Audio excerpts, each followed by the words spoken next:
03:17 a.m. The Black Sea is silent. Only the low hum of engines cuts through the dark. Russian warships move in formation, confident and calm. Their mission is simple: draw out the last of Ukraine's sea drones and destroy them in one final perfect strike. On paper, it's flawless. The radar shows nothing unusual, but deep beneath the waves, something is waiting. Ukraine has turned this sea into a trap, and the moment of impact is seconds away. By 03:19 a.m., the night explodes into fire. Missiles streak through the sky. Russian commanders shout over broken radios. The perfect plan burns in the water it was meant to control. What happened here will shock the world and change the future of naval warfare. Stay till the end of this video to see how Ukraine flipped Russia's perfect plan into a nightmare, using clever strategy, hidden intelligence, and a little help from the unseen eyes of the U.S. Navy. Like this video, subscribe, and press the bell icon, because what happens next in the Black Sea will redefine how wars are fought at sea. The Black Sea has always been more than just water. It is a battlefield of history, a route of trade, power, and war. For centuries, whoever controlled this sea controlled the gates between Europe, Asia, and the Middle East. After the fall of the Soviet Union, the balance shifted. But when Russia annexed Crimea in 2014, everything changed again. The Black Sea became Russia's naval stronghold, home to its prized Black Sea Fleet. From the ports of Sevastopol, Russia projected strength across the region. Dozens of warships, missile cruisers, submarines, and patrol boats formed the backbone of its maritime power. In early 2022, as the war in Ukraine began, Russia believed it owned the Black Sea. It blockaded Ukrainian ports, cut off supply routes, and launched missile strikes from offshore. On the surface, the dominance was clear. But under the surface, something else was building: resistance, innovation, and revenge. Ukraine's navy was nearly gone. Most of its ships were destroyed or captured when Crimea fell. But what Ukraine lost in hardware, it replaced with ingenuity. With help from Western partners, Ukrainian engineers began designing small, fast, and cheap sea drones. These unmanned boats carried explosives and cameras. They could move silently across the water and strike without warning. They were not traditional weapons, but they gave Ukraine a way to fight back. At the same time, Western intelligence, especially from the U.S. Navy and NATO, provided Ukraine with critical information. Satellites tracked Russian movements. P-8 Poseidon surveillance aircraft scanned the sea from above. Electronic signals were intercepted and shared in real time. Ukraine, though small, was no longer blind. It could see the Black Sea through Western eyes. By mid-2023, the pattern was clear.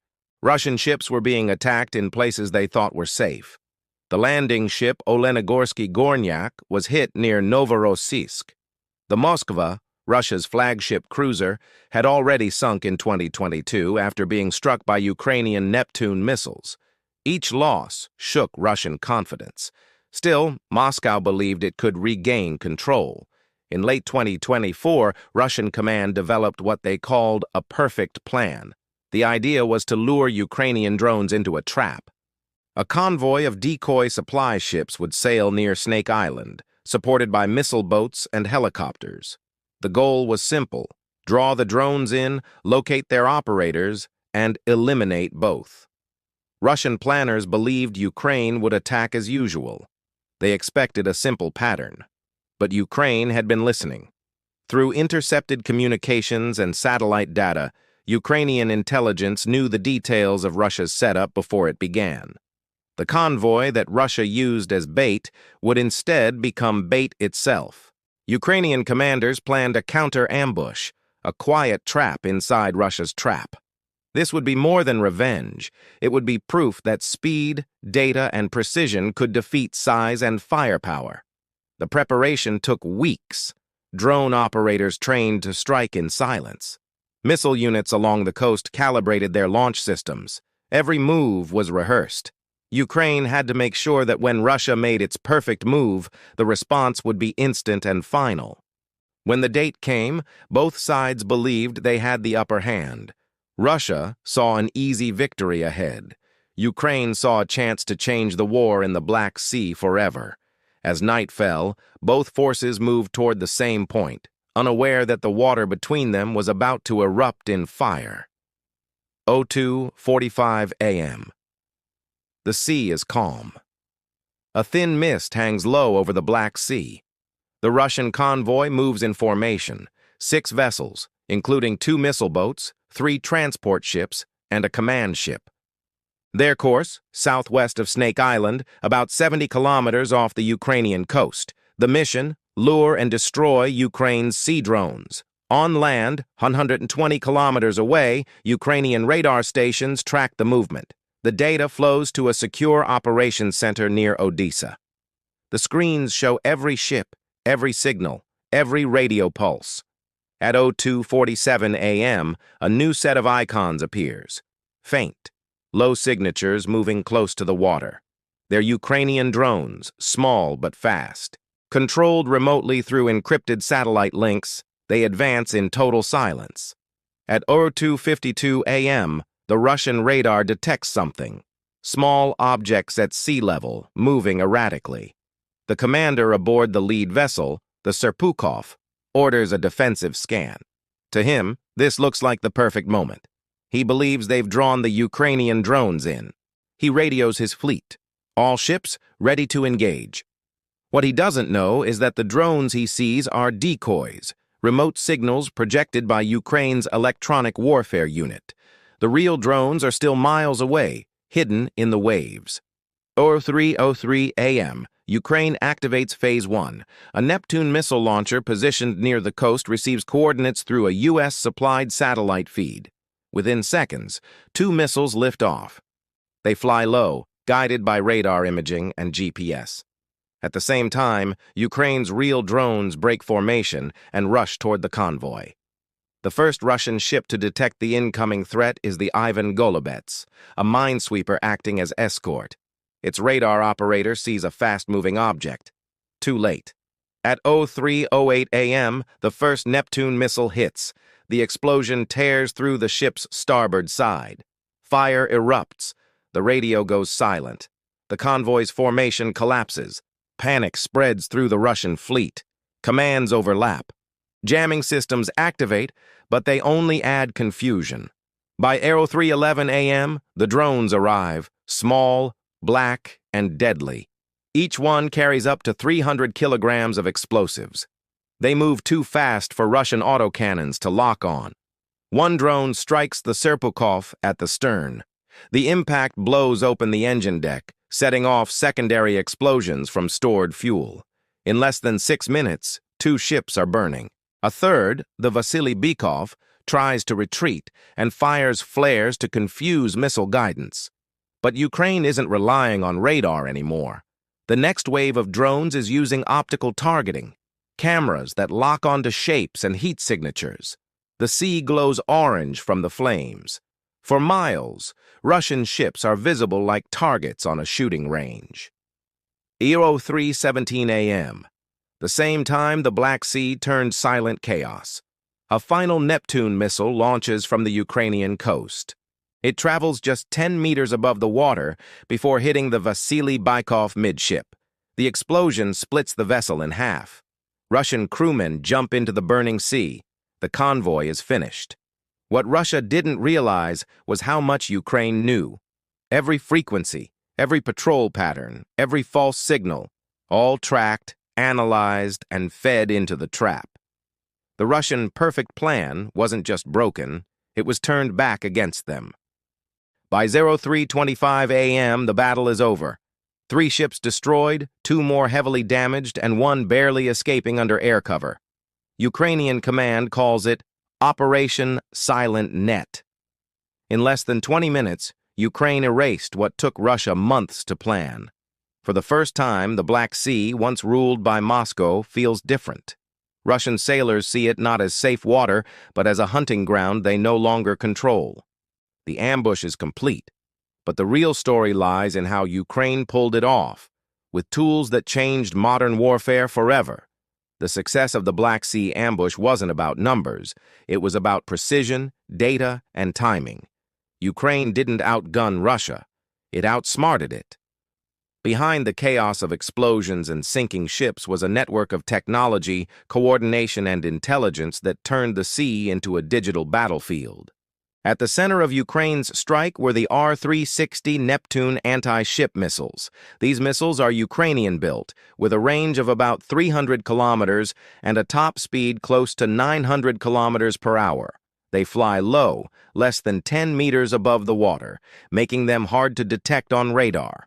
Once they lock onto a target's heat and radar signature, they can adjust mid-flight using GPS correction. The Neptune system is mobile, truck-launched, and fast to deploy. In the Black Sea ambush, Ukraine fired them from hidden coastal batteries near Odessa, relying on satellite tracking to guide every move. Then came the sea drones, small, fast, and lethal. These unmanned surface vehicles looked like simple motorboats, but each one carried a payload of high explosives, guided by real-time cameras and GPS. Built partly from civilian components and coded by Ukrainian engineers, they cost less than a modern missile, but could sink a warship worth hundreds of millions. The drones used AI-based navigation software that allowed them to dodge counterfire and coordinate in groups.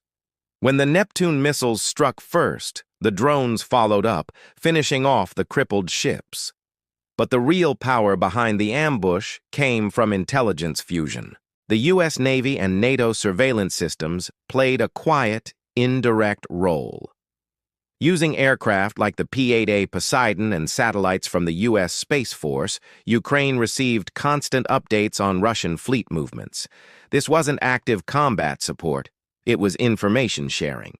The Poseidon aircraft could detect ships hundreds of miles away using radar and electronic signals. These signals were transmitted securely to Ukrainian command, who used them to time their strikes perfectly. Another key advantage was electronic warfare. Ukraine's cyber units created decoy radar signals to confuse Russian systems. The drones Russia first detected were fake, ghost signals bouncing off the water, generated by Ukrainian electronic equipment along the coast. When Russian ships turned to engage these ghosts, they revealed their true positions. The moment they fired radar or activated countermeasures, they became targets for the Neptune missiles. Russia's weakness lay in its outdated electronic countermeasures. The Black Sea Fleet still used systems designed decades ago. Many ships relied on analog communication and older radar models that couldn't filter modern digital interference. Once Ukraine flooded the area with electronic noise, Russian commanders lost situational awareness. They couldn't tell which signals were real and which were fake. In modern warfare, that confusion is deadly. During the ambush, Ukraine also used a data fusion model built with Western software. It combined information from radar, satellites, drones, and human observation into a single operational map. Commanders could see every Russian movement in real time. Instead of guessing, they reacted instantly. This system turned a small Ukrainian naval unit into a force capable of striking like a major navy. Experts later noted that the ambush was a live example of network-centric warfare, a military strategy that links sensors, shooters, and command centers through digital networks. The U.S. Navy has used this concept for years. Ukraine adapted it under fire, creating a version fit for a smaller, faster war. Every element of the trap relied on speed and data, not heavy ships. A single Neptune battery, supported by drones and satellite intelligence, destroyed what once required an entire fleet. It proved that in modern conflicts, information can hit harder than artillery. After the attack, U.S. analysts reported that Russia's radar coverage in the Black Sea had been reduced by nearly 40% due to damaged or destroyed ships. It meant less surveillance, slower reaction time, and higher vulnerability for future operations. Ukraine had not just sunk ships, it had blinded a navy. By combining domestic weapons, Western technology, and clever tactics, Ukraine had done what few thought possible. It broke the naval power of a superpower without a traditional navy. But the real impact of the ambush went far beyond that single night. It changed how both sides would fight from then on. When the sun rose over the Black Sea that morning, smoke was still rising from the water. Satellite images confirmed the scale of the destruction. 3 Russian ships were gone, 2 more were burning and later towed back to port. The wreckage floated for miles, twisted metal, oil slicks, and lifeboats adrift. It was the worst single loss for Russia's Black Sea Fleet since the sinking of the Moskva. Russia's first response was denial. Official reports called it an incident under investigation. But within hours, videos surfaced online showing burning ships and sailors being rescued. Western intelligence verified the footage. The truth couldn't be hidden. Ukraine had pulled off one of the most successful naval ambushes in modern history. The human cost was high. Dozens of Russian sailors were killed or missing. The Serpukhov and Vasily Bykov were confirmed destroyed. The psychological cost was even higher. For the first time, Russian sailors began refusing to patrol near the Ukrainian coast. The sense of invincibility that once defined the Black Sea Fleet was gone. Strategically, the attack forced Russia to retreat. Within days, several surviving ships were moved east to the port of Novorossiysk, far from Ukrainian missile range. This shift left Crimea's naval bases underdefended and disrupted Russia's ability to launch missile strikes from the sea. Ukraine's southern ports, once under blockade, reopened to limited trade. Grain shipments began again under international supervision. The sea, once closed, was breathing again. In Washington, Pentagon analysts called the operation a turning point. The U.S. Navy's internal report described the ambush as a textbook case of modern asymmetric warfare. The message was clear: size and firepower no longer guaranteed control. Agility, data, and coordination could defeat them. Across Europe, NATO officials quietly celebrated. The Black Sea, long seen as Russia's private lake, was now contested water. Moscow's ability to threaten neighboring nations like Romania and Bulgaria had weakened. Each ship lost was not just a tactical defeat, but a strategic wound. Inside Russia, the atmosphere turned tense. President Putin ordered an internal review of naval operations. Commanders in Sevastopol faced harsh criticism. Some were replaced, others disappeared from public view. The Kremlin tightened control over military information, banning officers from discussing fleet losses. Yet rumors spread fast. Russian morale, already strained by land losses in southern Ukraine, sank further. For Ukraine, the success was more than symbolic.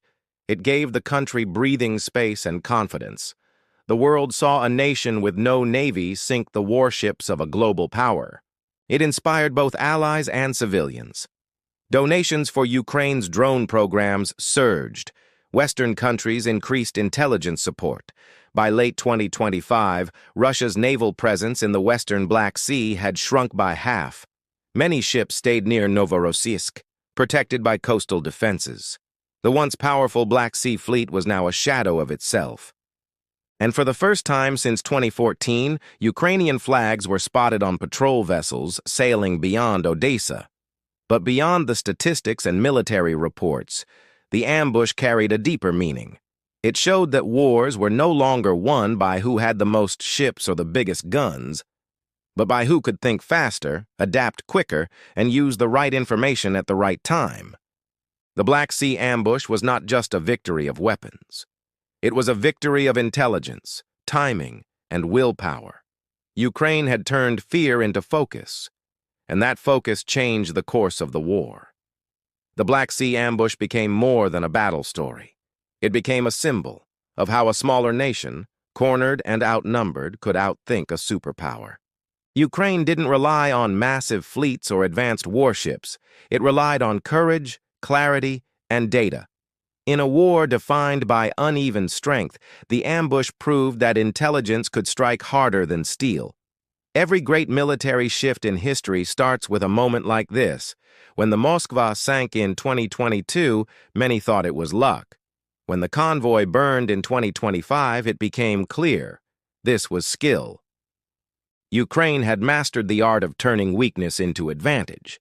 It understood that technology and timing could replace size and strength.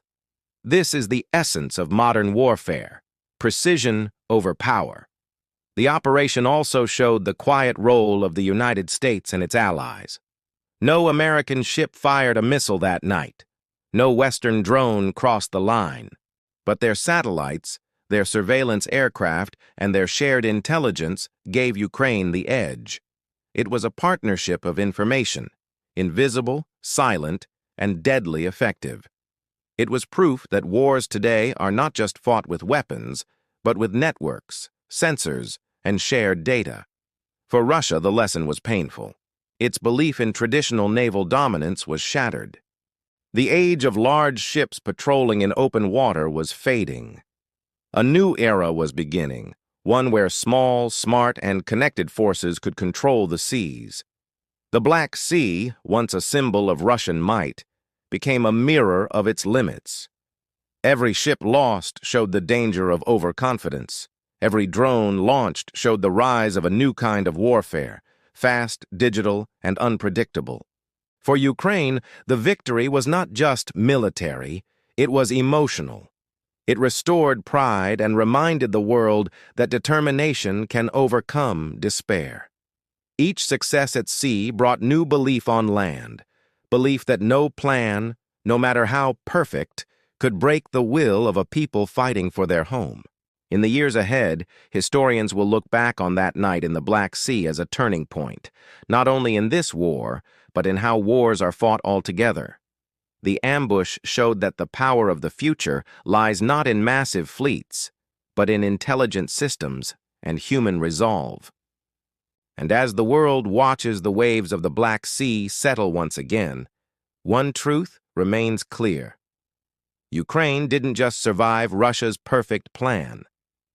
It rewrote the rules of modern warfare with precision, courage, and a spark that no superpower could ever extinguish. If you found this breakdown powerful, make sure to like, subscribe, and press the bell icon. Because this is just one story in a changing world of conflict, and the next one might redefine warfare all over again.